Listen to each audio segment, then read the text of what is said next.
Veronika, co-founder and CEO of Demodesk. Demodesk, to everyone who doesn't know what we are doing, just so you have context, is a sales meeting platform that mainly does three things. So we have SaaS reps in the call with playbooks, battle cards, in order to increase close rates. We automate workflows related to the meeting, so scheduling, preparation, documentation, and also help sales teams get insights into what's actually happening in calls to close the loop. I started Demodesk 4 years ago, and I've been working together with Lauren for the past 1.5 years.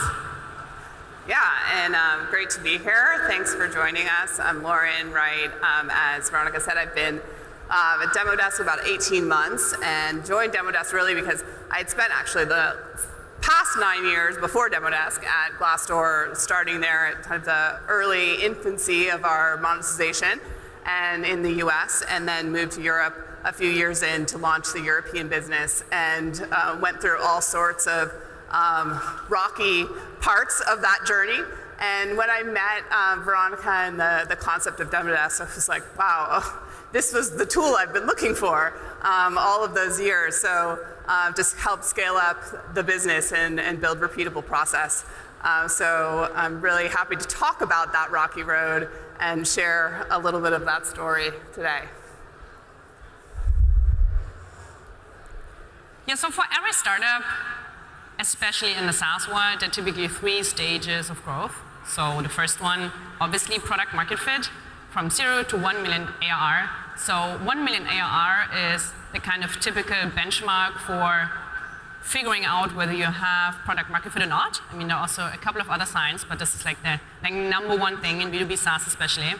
Then the second stage, predictable, building a predictable sales process, hiring a sales team, typically until 10 million ARR. And then beyond that, it's more focused, of course, on building a scalable, repeatable sales org, going into multiple countries, launching multiple products, launching basically new things beyond the things that you just did in the beginning. So we are at the moment at this baby blue stage in the middle, and we basically passed the product market fit stage early last year and are now growing towards 10 million ARR. And I'll be mostly speaking about the green stage for product market fit, whereas Lauren will be focusing on the baby blue, the second phase, predictable. So the first question when you are a startup that is just getting off the ground is, how do you actually get your first 10 customers? I mean, especially for us, we B2B SaaS, we need to get our first 10 companies that use our product and pay for it. And how we actually did that, how almost everyone else also did it, is really reaching out to our personal network in the beginning. So friends and family, trying to basically leverage anyone we knew who also had a tech company, had a SaaS company, knew someone who had a SaaS company, being really, really annoying, asking for any introduction that we could find. And by doing that, we were actually able to get to the first 10 users. So I'm saying users because back then they were not really paying. So it was in 2018. We were first launching the product and really trying to get this in the hands of companies, in the hands of users, trying to make them use it and not stop using it, which as a first step also quite of a success for us, right? So that's like a major step, people using your product and like not stopping to use it. And then by the end of 2018, we also said the product is now ripe enough. We also need to make money with it. So in order to build a business, of course, you need to charge money for the use of your product. So what we did is going to the users that we had and said, hey, we need to charge you money for it. You can continue using it, but you need to pay. And luckily, most of them said, yeah, it's fine, we pay. And then we had 10 plus customers, which for us was really the first big milestone.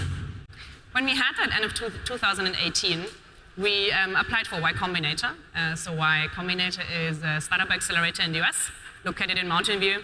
And you have to go to Mountain View, or at least back then that was the case. Now it was all remote. But we had to move there in a house, living together 24 hours for 3 months.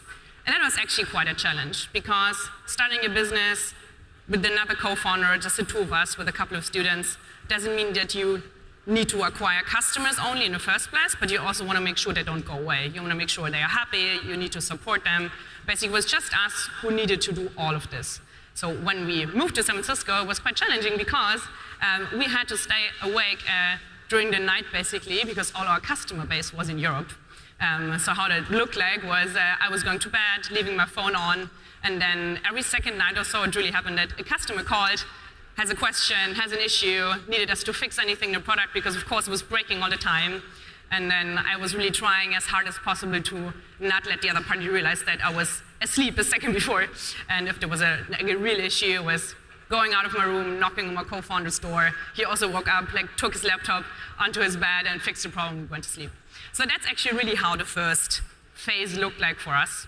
And once we were beyond 10 customers, the next thing that we needed to understand, and also that of course every startup needs to understand, right, is how to acquire users and customers that you don't know yet, that did not hear about you before, you don't have a connection to them, they've never heard about you or your brand, which also is a new challenge. So growing from 10 to 50 customers was for us the goal at that point in time.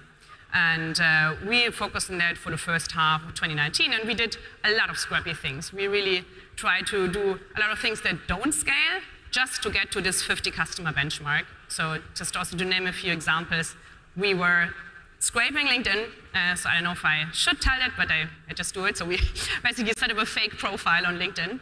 It was a fake SDR, a female SDR, who was running on a bot, and that bot reached out to all our potential customers. So we built a bot that scrapes LinkedIn for potentially interesting profiles that fit our ICP persona that we're looking for, and then ran a bot with that person, she's called Elena, and reached out to these people automatically and then just scheduled meetings. And that brought us to the first 25 customers. We also hacked Product Hunt. So Product Hunt is a platform where you can launch a new product, and the number one goal really is to get number one product of the day, and that means you need to get a lot of upvotes. And in order to get there, you need to have, of course, a lot of people clicking that upvote button. So what we also did is we reached out to all potential Product Hunt launches, so companies who had a successful Product Hunt launch, asked them what they did well, did the same, and also again built a bot that reaches out to all of our network on LinkedIn and Facebook, asked them to sign up on Product Hunt 2 weeks before the launch, and then when we launched, also asked them again to upvote. So basically the point I wanted to make here is really do things that don't scale, just do whatever it takes to get you to the number of customers that you need to have in order to be sure that now it makes sense to hire a sales team and hire your 1 or 2 first sales reps, which also again was the next challenge. So in 2019, we were looking for someone to join our sales team. And I was also just recently talking to one of my portfolio companies who was also now hiring the first sales rep. And he was telling me, yeah, I think we should hire someone from Amazon or someone from Outreach, someone from a big sales org, and someone who really has a lot of experience in selling. And I said, well, I don't think so. I think you need someone who is really able to find their own leads, is really able to hustle, is hungry, can live in an environment where there's nothing there yet, where there's no established process, who is really a builder, who wants to build things, who wants to prove things. And that's also what we did. So we found someone for our next one and then really focused on results. We accepted that process was super, super inefficient back then. So definitely a lot of the tasks that we did back then, we shouldn't do anymore today. But whatever it was that brought us to the results, basically was right for us back then. This chart, I did not make this framework, but I love it. So my sales advisor gave it to me. And it's also a commonly used framework. It basically explains that during these 3 phases of growth, which is product market fit, go-to-market fit, and then growth and mode, which is the later stage, that really all of these phases have the different challenges and the different things that are important in these different phases. So especially in the first one, right, it's really important to make sure that the customers that you acquired, they are happy, they love using your product, they don't stop using your product, and they're successful with it. Everything else belongs to the second phase. Only in the second phase, it really makes sense also to think about unit economics, think about sales quotas, think about basically customer acquisition cost, and anything else that helps you really build something that's repeatable and scalable.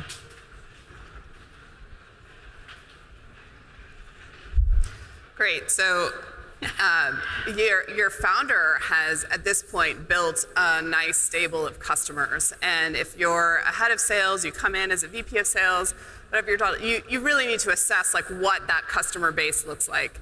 Because as Veronika said, she did whatever it took. She was block and tackling and got a large subset of customers, which is amazing, and actually outside of her friends and family. So complete strangers validated the fact that that Demodesk solves a large problem. So check that, great. But as you look into that customer base, you might find an interesting set of animals. Maybe there's some deviation between the problem that you set out to solve and actually what you're solving for the customers. And maybe they're telling you to do more integrations and customize this and customize that. So you really have to step back and say, okay, where can I pattern match within my customer base and find out where we have a really, really good product market fit, and then lean into that. So the first thing we did was segment our customer base and create a sort of leading indicator of success. Who were the customers that were going to renew with us and were growing with us? And we created a customer health score around a number of different parameters. And then as we were looking to acquire new customers, we even took it a step deeper, and we created sort of a proprietary system called PRIT, which basically stood for, what is their revenue motion, what integrations do they have, and how is that going to tell us who our next customers should be. And the reality is, you go and pitch to VCs and you tell them, this is a huge blue ocean. We have so much TAM. This is a $100 billion problem. But the reality is, you need to really come in and say, okay, who are the customers that I can help today? And it definitely is different from that big vision. And it's easy to get very, very distracted, especially if you have inbound leads coming out. You have those hungry reps that you hired initially who are looking at, this is a nice shiny logo, I'd like to bring it in. And you start to get really disorganized very, very quickly. So we use that proprietary scoring to actually identify the customers that were our sort of perfect customers. And then we went and kind of brick by brick created account lists that were lookalike accounts to those customers. So that really helped us narrow in who are the next 100, 200 customers that we need to be going after today, and start to really create a very strong and stable customer base.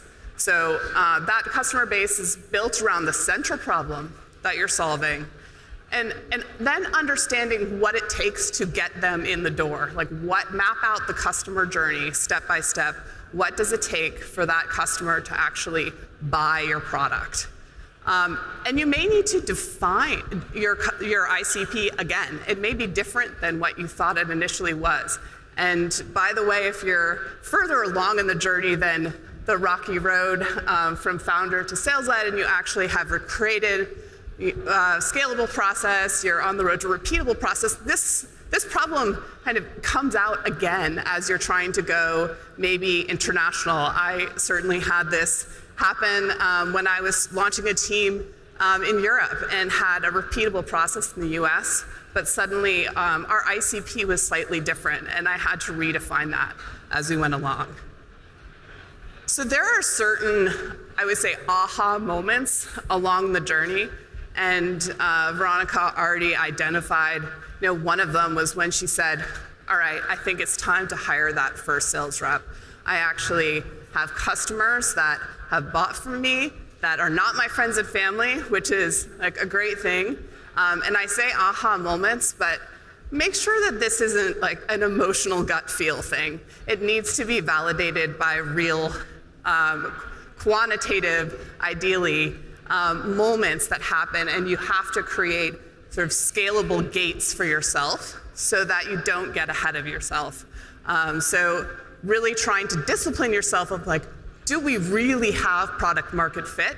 Do we really have a predictable revenue process? And actually, David Kellogg was here yesterday morning and went through sort of a mini masterclass on how to figure out repeatable process. If you didn't see it, I would recommend you watch that recording, so I won't go into tons of detail but on this slide.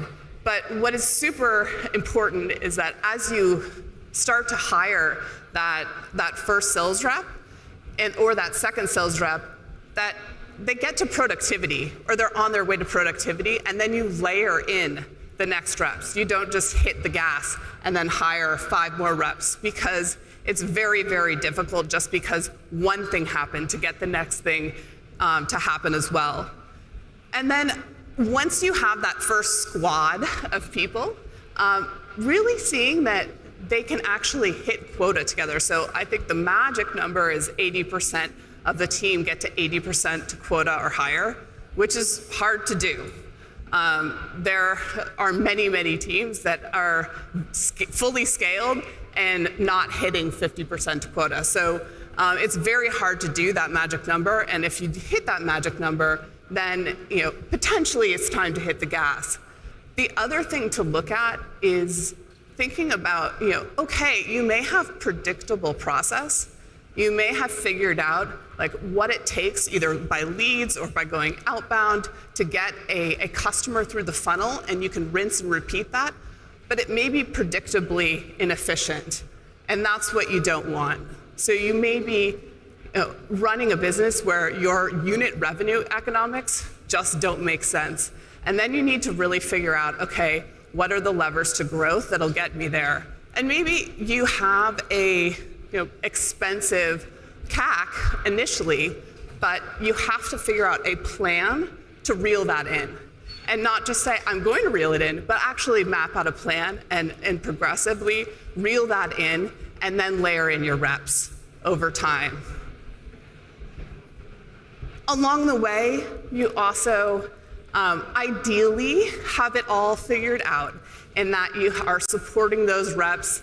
You initially have your things have changed, or your Raskin matrix, messaging very clear for your initial customers. You also have the right pricing and tools, initial tool stack to support your customers. When you get into repeatable process, you have the playbooks to actually support reps. So you can't just bring in reps and have them drink from the fire hose. They have to be able to, in fact, I learned that the hard way. I had hired a rep, initially just one rep to bring in, and someone who was very experienced, and I figured he'd figure it out. Well, he didn't, and he was very lost, and luckily he had the sort of characteristics that Veronika described and was able to kind of manage through that situation. But you really want to hire reps, give them the sense of autonomy that they need to figure things out, but also the guardrails, and that comes with having playbooks. You also need to have solid unit economics figured out. But the reality is there's pressure to scale quickly. There's a plan that you probably subscribe to scale quickly, and you end up hiring too many people too fast without a real plan to productivity. You also may see some aha moments along the way and decide that it's time to scale up when there's probably some piece of the puzzle missing, whether it's on the acquisition side, or I've heard stories, I luckily didn't go through this, but heard stories of acquisition side being very, very strong, but things were going out the other end very, very quickly. So make sure that your net revenue retention is there as well. No playbooks, lack of adherence. 1 in 4 reps fail. That's the average. So your burn rate can get high either very, very quickly or slowly just increase over time. And absolutely nothing, none of this works, even if you have the perfect playbooks and you have the perfect tool stack, none of this works if you can't figure out hiring. In fact, if you screw up a lot of other things, which you inevitably will do, we all do, if you don't hire the right people who are utility players and missionaries, the people who, yes, care about compensation and care about the things that salespeople care about, but if you don't hire the right people who are really in it to build something with you, who are doers, then you're going to have people leaving the organization because they don't have it in their heart. They don't care.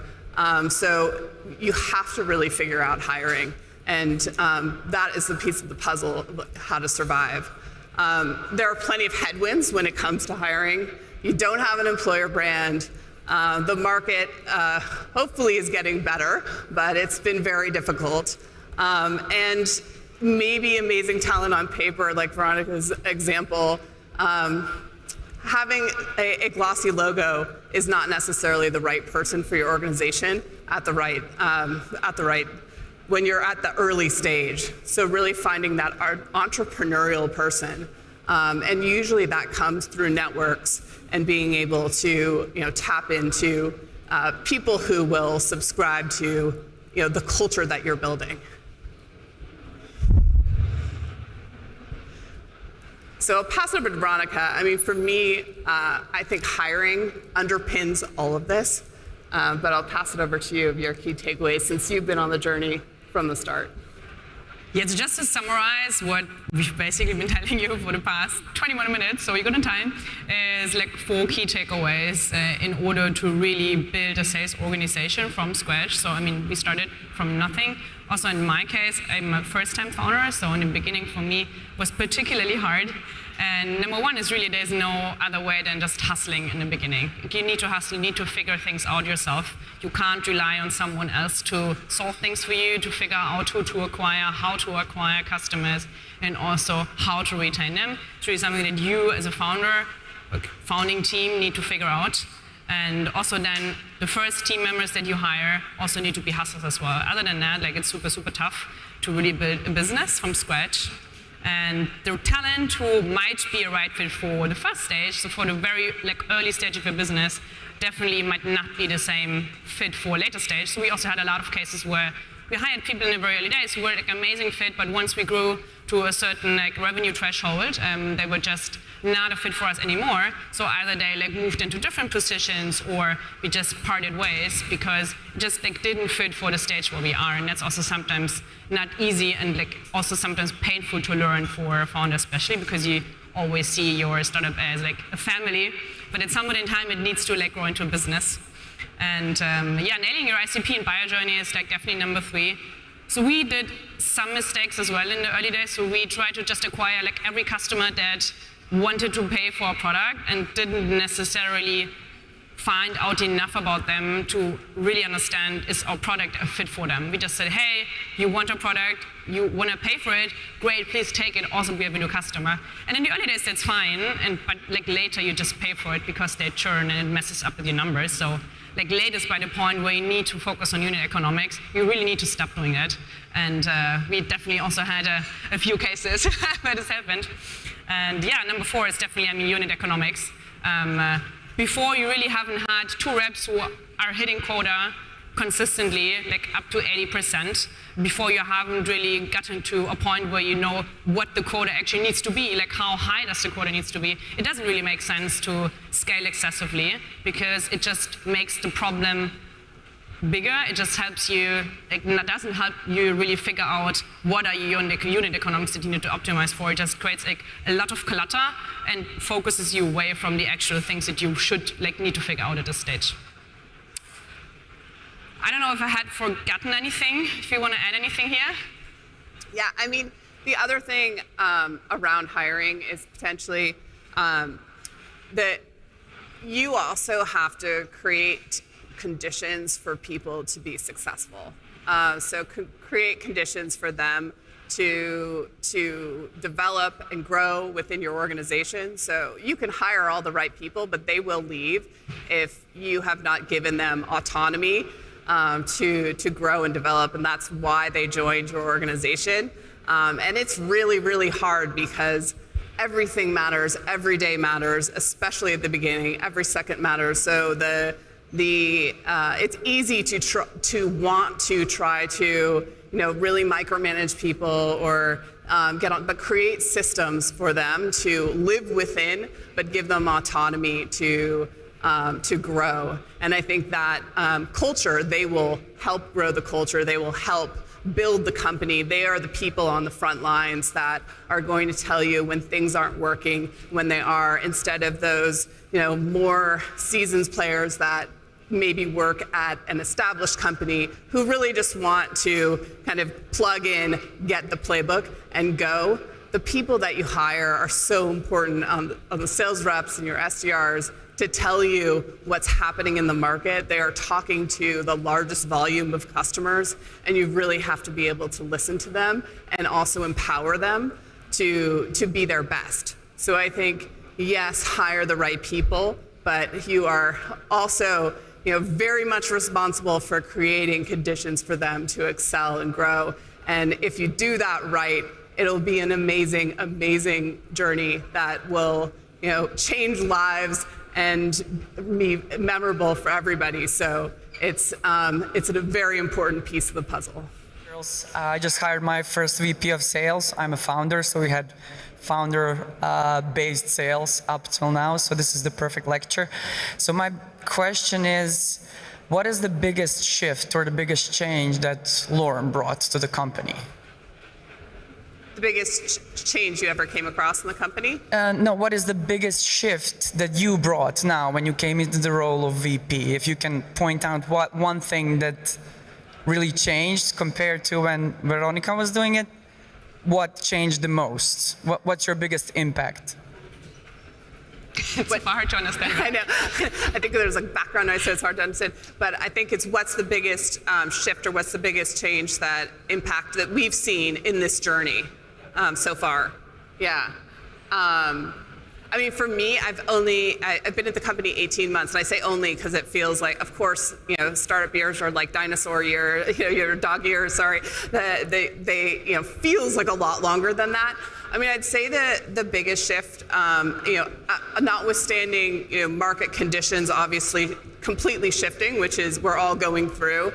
But I think for me personally, in my own career, I went from a company where I was there for 9 years, and I had gone through various stages of growth. And so for me, it was a shift back from I had already had repeatable process, and I was kind of a startup within a startup in Europe. And then I went to join Demodesk and just really building again from the start, which is like my DNA. So I love it. I'm a problem solver. I like to roll up my sleeves and get my hands dirty. But for me, that was, I would say, the biggest change, and I really had to shift my mindset back to the building phase and not the scale-up phase. And that and really, I think the ICP and defining your ICP is very, very, very difficult, especially if you're a category leader. If you're trying to create this new category, plant it in the ground. Yes, there's a lot of overlap in sales tech, but we don't have any very, very direct competitors that are at least leading the market. And so that it's hard to do because you really have to lean into that mind shift of things have changed, this is the way forward, and really convince people in sort of a challenger way to do that. And that makes finding your ICP harder when you don't have established competitors in the market.